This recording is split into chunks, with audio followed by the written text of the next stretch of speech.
ஒரு நாள் ரவி என்ற பையன் முதலாக கொரியன் ரெஸ்டாரண்ட்டுக்கு போனான். சாப்பாட்டை சோதிக்கணும் என அவனுக்கு ஆசை. மெனுவை பார்த்தவுடனே ரவிக்கு ஷாக். அங்க எழுதப்பட்ட பெயர்கள் அவனுக்கு ஒன்றுமே புரியல. அவன் தலைய ஸ்கிராச் பண்ணிக்கிட்டு சொன்னான், எனக்கு ஒரு கிம்ச்சி, ஒரு டிக்டாக் போக்கி, இன்னொரு பிபிபாம்பாம் கொடுங்க. வெயிட்டர் சீரியஸா நாட் பண்ணிட்டார். சில நிமிஷங்களில் டேபிள் நிறைய கலர்ஃபுல் கொரியன் டிஷ்ஷஸாக நிரம்பிவிட்டது.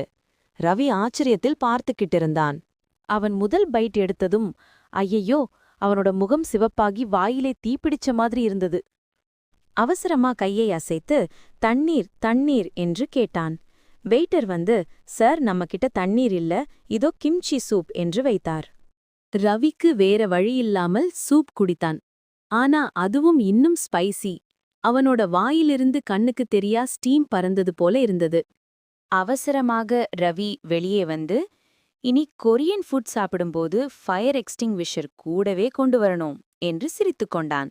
புதிய உணவை சாப்பிடும்போது ஸ்பைசி லெவல் பார்த்து சாப்பிடுங்க, இல்லனா வாயிலே தீப்பிடிச்சிடும்.